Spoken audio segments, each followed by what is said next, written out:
Railway उपेक्षा का दंश झेलता तालझारी। सवाल, संघर्ष और अधूरी उम्मीदें। तालझारी प्रखंड वर्षों से रेलवे उपेक्षा का शिकार रहा है। एक ओर यह प्रखंड प्रशासनिक दृष्टि से महत्वपूर्ण है, प्रखंड मुख्यालय होने का दर्जा रखता है, लेकिन दूसरी ओर रेलवे के नक्शे पर इसकी हैसियत आज भी हाशिए पर खड़ी दिखाई देती है। यहां से गुजरने वाली मुख्य रेल लाइन के बावजूद एक भी प्रमुख एक्सप्रेस ट्रेन का ठहराव न होना स्थानीय जनता के मन में यह सवाल खड़ा करता है कि आखिर तालझारी की अनदेखी कब तक होती रहेगी। ये केवल सुविधा की कमी का मामला नहीं है, बल्कि यह क्षेत्र की सामाजिक और आर्थिक प्रगति से जुड़ा गंभीर प्रश्न है। रेल ठहराव किसी भी क्षेत्र के विकास की रीढ़ होता है। जहां ट्रेनें रुकती हैं, वहां व्यापार बढ़ता है, शिक्षा और स्वास्थ्य तक पहुंच आसान होती है और युवाओं के लिए रोजगार के नए रास्ते खुलते हैं। तालझारी इस मूलभूत सुविधा से वंचित है और इसी कारण यहाँ का विकास वर्षों से ठहरा हुआ नजर आता है। तालझारी वासी पहली बार नहीं, बल्कि बार बार अपनी मांगों को लेकर सड़कों पर उतरे हैं। कभी झापन, कभी धरना, तो कभी जनप्रतिनिधियों के माध्यम से रेलवे तक आवाज पहुंचाने की कोशिश की गई। हर बार भरोसा दिलाया गया कि मामला विचाराधीन है, ऊपर तक बात पहुंचा दी गई है या जल्द सकारात्मक फैसला होगा।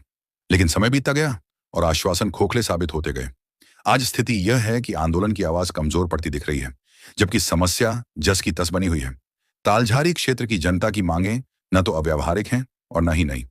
रांची जाने वाली Vananchal express, Malda Kiul intercity express और साहिबगंज हावड़ा इंटरसिटी एक्सप्रेस, ये ऐसी ट्रेनें हैं जिनका ठहराव तालझारी में न केवल संभव है, बल्कि क्षेत्र की जरूरत भी है।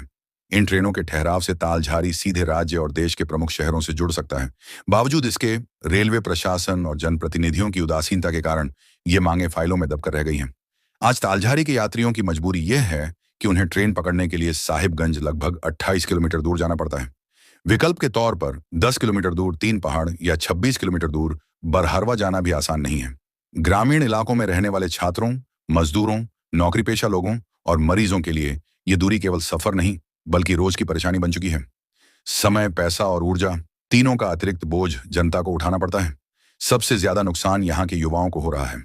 प्रतियोगी परीक्षाओं, पढ़ाई, नौकरी और इंटरव्यू के लिए बड़े शहरों में जाना उनके लिए कठिन बन गया है। कई बार सिर्फ ट्रेन कनेक्टिविटी की कमी के कारण अवसर हाथ से निकल जाते हैं।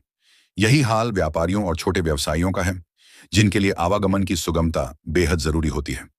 रेल ठहराव न होने से तालझारी निवेश और व्यापार की संभावनाओं एक से भी वंचित रह गया है। इस पूरी स्थिति में जनप्रतिनिधियों की भूमिका पर भी सवाल उठना स्वाभाविक है। चुनाव के समय विकास के वादे किए जाते हैं, रेलवे सुविधाओं का भरोसा दिया जाता है, लेकिन चुनाव बीतते ही तालझारी की समस्याएं फिर हाशिए पर चली जाती हैं। जनता अब यह महसूस करने लगी है कि केवल आश्वासन से कुछ नहीं बदलेगा, जब तक लगातार दबाव और संगठित आंदोलन नहीं होगा। तालझारी की यह लड़ाई सिर्फ एक स्टेशन पर ट्रेन रोकने की नहीं है, बल्कि सम्मान और अधिकार की लड़ाई है। जिस क्षेत्र से रेल लाइन गुजरती हो, वहां के लोगों को रेल सुविधा न मिलना अपने आप में अन्याय है। यदि समय रहते तालझारी को उसकी जायज रेल सुविधाएं नहीं मिली, तो यह प्रखंड विकास की दौड़ में और पीछे छूटता चला जाएगा। अब जरूरत है कि तालझारी की आवाज फिर से मजबूती से उठे, एकजुट होकर, लगातार और निर्णायक रूप से। रेलवे प्रशासन और जनप्रतिनिधियों को यह समझना होगा कि यह मांग किसी एक व्यक्ति या समूह की नहीं, बल्कि पूरे क्षेत्र की सामूहिक आवश्यकता है।